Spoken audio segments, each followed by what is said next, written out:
Hello, ladies.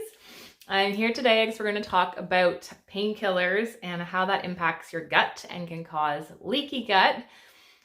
So some of the symptoms you're going to be dealing with if you're taking a lot of these painkillers, you might get, upper gut problems. So a lot of stomach pain, heartburn, feeling like a raw, burning, aching feeling in your stomach. That's usually called gastritis.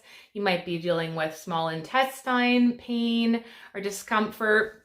You might be dealing with a lot of food sensitivities or intolerances. And I'm going to dive into a few things today, starting with why we use painkillers. I just have some notes here that I'm referring to. Why we use painkillers, why we have pain in the first place, and what we can do about it, how we can manage our pain without resorting to painkillers.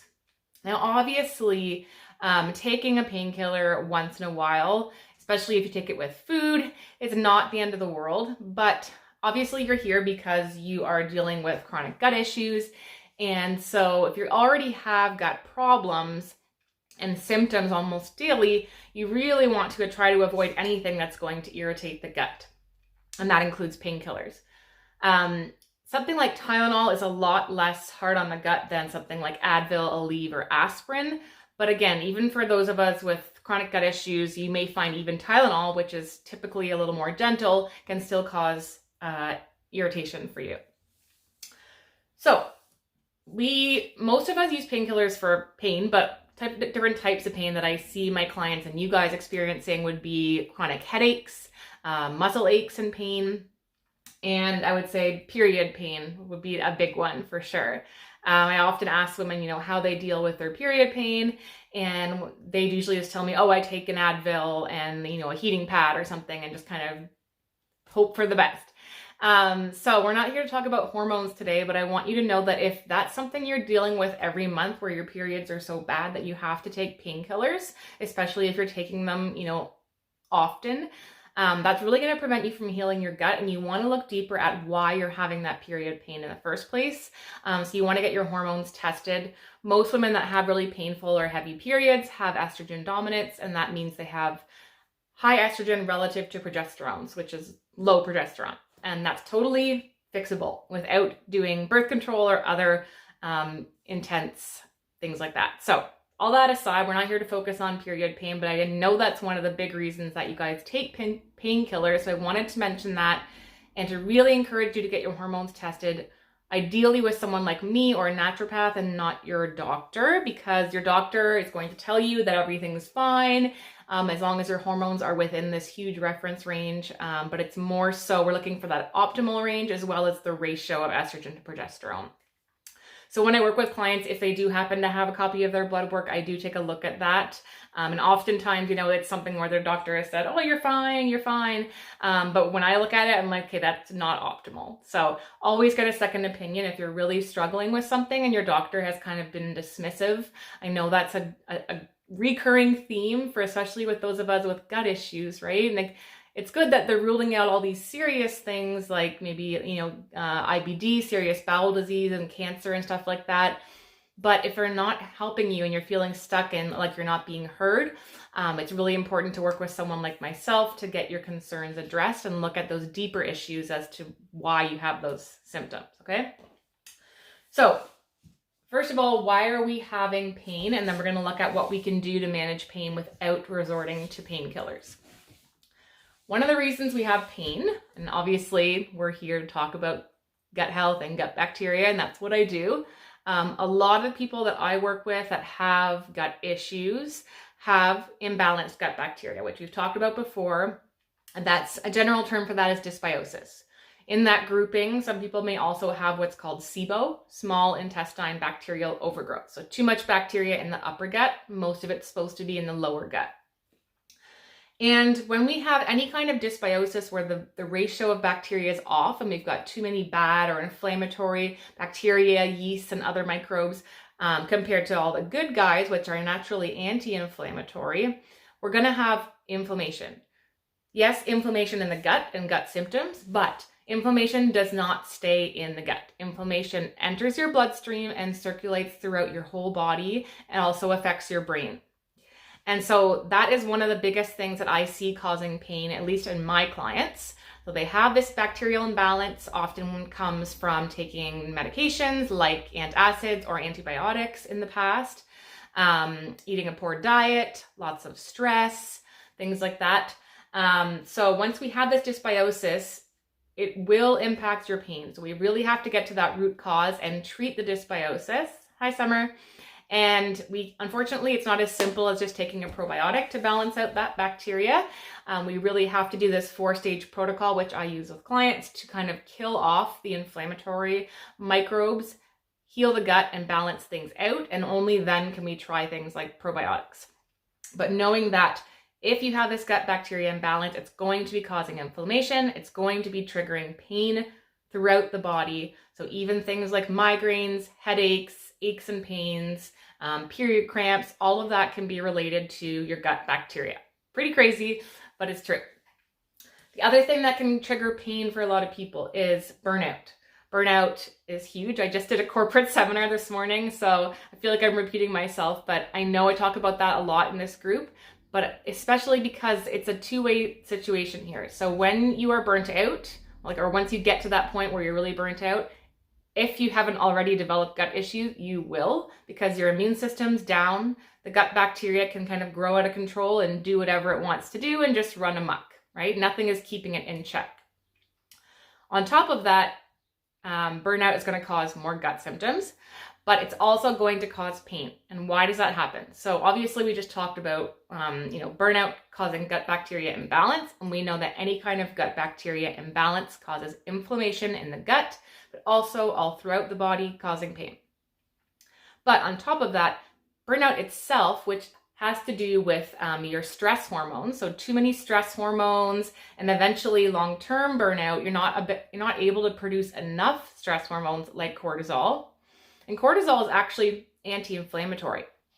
We need cortisol, one of our stress hormones, in a certain pattern throughout the day. And if we don't have enough, because our body has become so depleted that our adrenal glands that produce cortisol are just like, I'm done, I can't do this anymore, you've been putting too much stress on me, I'm done. You don't have enough cortisol, that inflammatory damper comes off, because cortisol is kind of that damper on inflammation. So once it's gone, inflammation is running amok in the body. So whether that shows up as headaches or body aches or period cramps, whatever it is, that lack of cortisol from long-term burnout is causing pain and inflammation. That might also show up as a lot of allergies, seasonal allergies, food sensitivities, reactions to chemicals and scents and different things like that. The other thing obviously is diet, right? Diet is huge. So if we want to control inflammation and pain, we have to eat an anti-inflammatory type diet. That's not to say that you should never have treats or quote unquote inflammatory foods. So we know that a lot of processed foods and excess sugar is quite inflammatory on the body.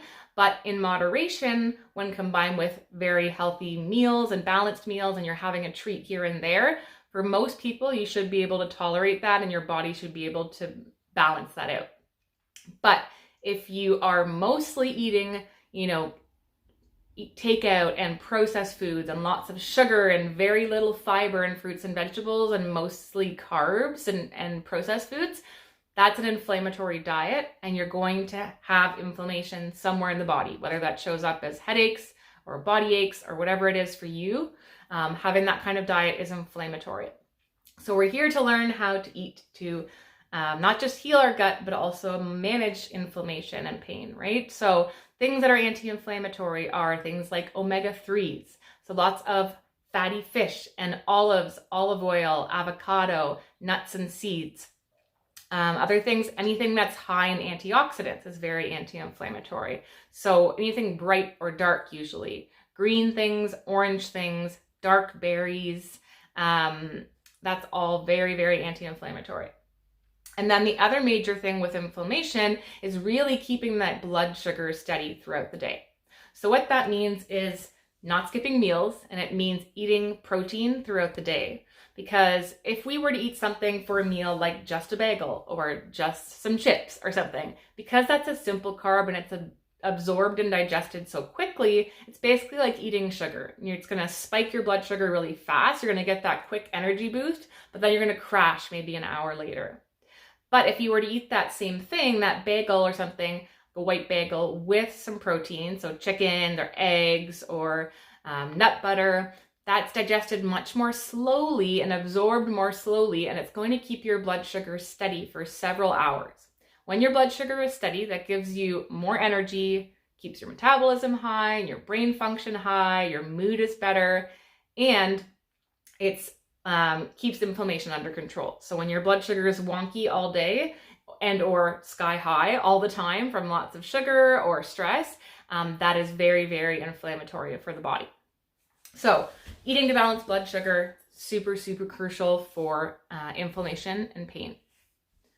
And then the final thing in terms of pain regulation is, and I'm going to circle back in a moment because I just realized I talked about all of this without jumping into like what exactly the painkillers are doing to your body.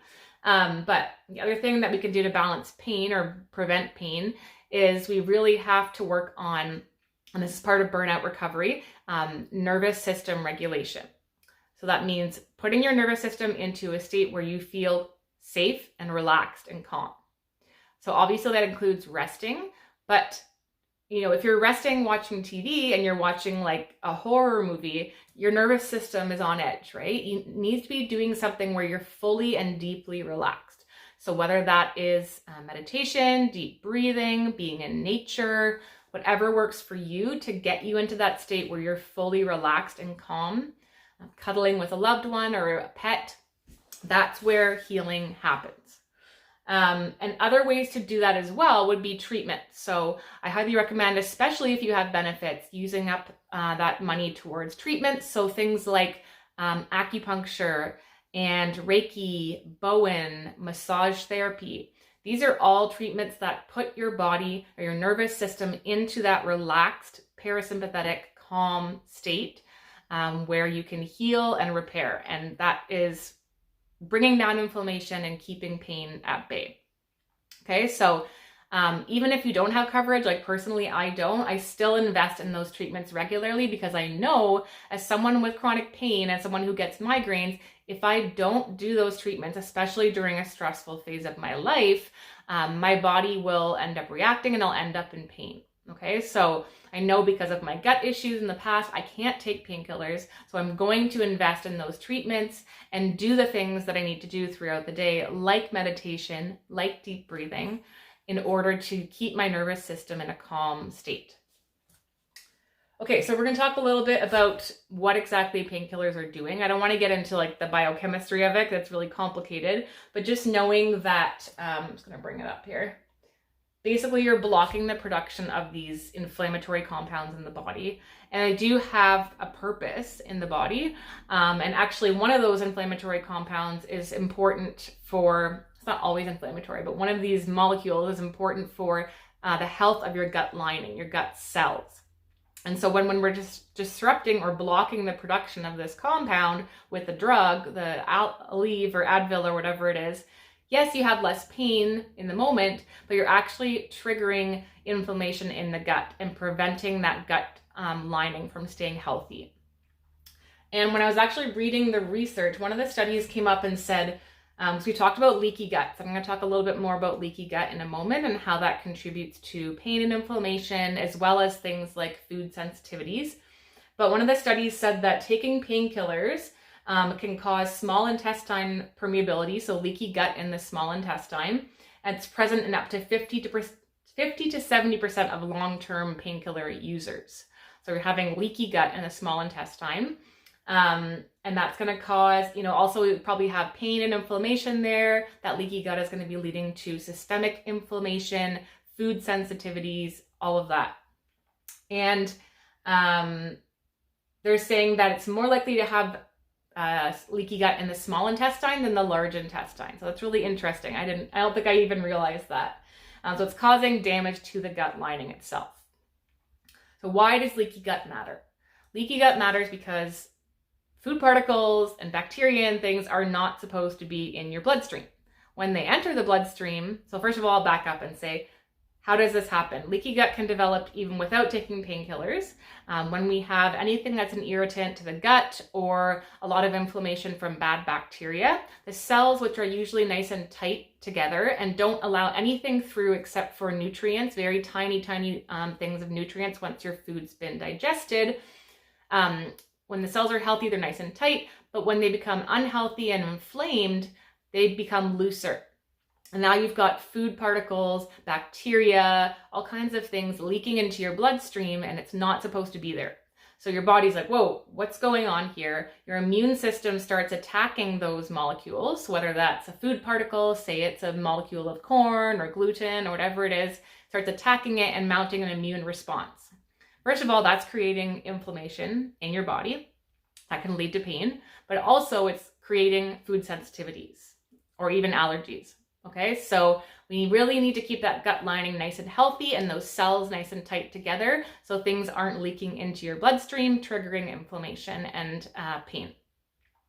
So we do that by obviously avoiding things that are going to irritate the gut, like painkillers, as much as possible, but also balancing gut bacteria. So that's what keeps the inflammation down in the gut. So that would be by eating lots of fiber, reducing processed foods and sugar, managing stress. So stress itself can actually promote the growth of bad bacteria, which leads to leaky gut.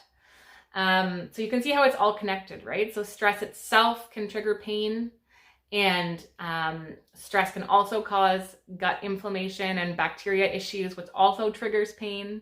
And now you're in a pain state, so you're taking a painkiller, and that's going to trigger more inflammation down the line because you're messing up your gut more. So it's really kind of this vicious cycle. So we have to look at, where is the pain coming from? Why is it happening? And how can we prevent and manage the pain without resorting to painkillers? So for those of you who just joined, that means eating an anti-inflammatory diet, getting good quality sleep, putting your nervous system into a restful, relaxed, calm state as often as possible. And then also looking at things like getting tested for nutrient deficiencies, hormone imbalances, and all of that. And really, especially if you're someone who has had chronic constipation, you've taken a lot of antibiotics or antacids throughout your life, and you're having all these symptoms that are coming up that I'm telling you about that you're thinking, maybe I do have this gut bacteria issue. We really have to look at treating that root cause. Otherwise, it's just going to perpetuate that pain cycle and inflammation. So always remember that any inflammation that happens in the gut ends up becoming systemic because your gut is directly connected to your bloodstream. And that's just going to circulate throughout your whole body. And that's one of the ways as well in which this inflammation is going to impact your brain and cause brain fog and mental health issues as well. So I've kind of thrown a lot at you there. I didn't want to go on for too long, but if you guys have questions before I end off, do let me know. I am going to be posting the replay, but just trying to summarize that, there's many things that cause pain, and really looking at what's causing that and trying to prevent and manage the pain in other ways with supplements and diet and lifestyle changes is really crucial, because the more we take painkillers, the more inflammation we're causing in the gut. We're causing leaky gut, and that is perpetuating this cycle of inflammation and food sensitivities and gut pain. Okay, so really hope you guys found this helpful. If you have any questions at all, do let me know. I didn't really talk specifically about supplements today other than like omega-3, which you can get from food. You can also get a really high quality fish oil, which is also very anti-inflammatory. But again, quality is crucial for fish oil. You don't want to be buying it from like Costco or Shoppers Drug Mart or something. It needs to be a high quality professional brand. I do use a lot of supplements as well with my clients to help manage inflammation and pain. There's a lot of different herbs, including things like curcumin, which is from turmeric, boswellia. I use, try to think what else. There's many different herbs, but again, with herbs, you really have to be careful because if you're taking any medications, or even if you have existing gut issues and inflammation, some of these herbs can actually ironically be quite hard on the gut. Like turmeric or curcumin, it's actually can be kind of an irritant. So overall it helps with pain, but it can kind of trigger some gut irritation in your stomach. So The other thing I just wanted to talk about really quickly, because I get a lot of people when I ask them, where is your pain or where are your gut issues? Where do you feel it? They say, oh, my stomach's upset. So I'm just going to do a quick little overview by pointing to my body. Back up a bit here. So your stomach, for your esophagus is here, right? And your stomach is the sac that's attached to your esophagus. That's up under your left rib cage. That's your stomach. So if you're having actual stomach pain, it's higher up, and it'll be like one of the first things you feel in your digestive system other than your esophagus. Then we have your small intestine, which is up under your ribs and kind of in the middle of your gut. And then your large intestine goes along the outside here, and the colon goes down and across and exits out the left side. So that's where, if you're feeling pain, it's helpful to tell your practitioner where exactly you're feeling it. Your esophagus, your stomach, which is up under your left rib cage, maybe your small intestine, which is up under both sides of your rib cage and kind of in the center, all coiled up. And then your large intestine goes down along the sides and exits on the left side. I often have people telling me they're having a lot of pain and discomfort up under their rib cage here. So that can be small intestine, but also up under here is your liver, gallbladder, and pancreas. And a lot of women have issues with their liver and gallbladder, especially if you've been taking a lot of painkillers and medication. That's going to put a strain on your liver. And a lot of women, especially in midlife, women 40 or over, especially if you have a little extra weight in the midsection and or you've ever lost weight very quickly, you're more likely to have gallstones or gallbladder dysfunction, and that would be felt up under here as well. And that's a sign of that would be if you're having a lot of issues with fat. If fat triggers like diarrhea or pain or cramping or discomfort up under there, then that's often a gallbladder thing. And it's really, really common. I see a lot of these women in their 40s and older struggling with liver gallbladder stuff. So again, when we have any of these drugs or any medications, really, they all have to be processed through your liver, right? And that's where something like a detox once in a while might be helpful. And when I say detox, I just want to say I'm not talking about a super strict cleanse where you're living off juices or something. I'm talking about taking certain supplements from a practitioner and really just eating more healthy whole foods and less processed food. But the less burden you can put on your liver, the better, because it's really working overtime. Even if you eat well and maybe you don't even take medications, or even maybe you don't drink at all. So we really don't have much that's going through your liver, but our world is very toxic, right? So the things you come into contact with every day, like exhaust from vehicles, pollution in the environment, pesticides and herbicides on your produce, scented products, so all of our beauty stuff, our shampoos and conditioners and body wash and makeup, it's all full of chemicals. Anything that goes on your body or in your body that's a chemical has to be processed through the liver, right? So our liver really needs our love and support, especially if we are taking medications, including painkillers, because they are quite hard on it. It has to really work overtime to detoxify. And so when our liver and gallbladder are busy doing the detox work, they can't function as effectively for other factors for us, which help us with digestion and help us with hormone balancing and all of that. So I really think a lot of women struggle with digestion and hormone issues a lot of times because their liver is so overburdened. So if that's something that's kind of piquing your interest and you want to learn more about supporting your liver and gentle detox strategies, do let me know. I'm happy to talk more about that.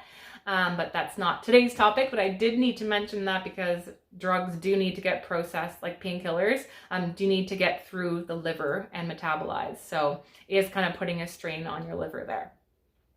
So yeah, if you're finding that you're really resorting to painkillers quite often, you want to find a better way to stop having to use them in order to really heal your gut and heal it faster, but you're struggling and not sure what to do or where to start, definitely reach out and book a session with me. I have, I think, one left for this week, and then I do have some spaces next week.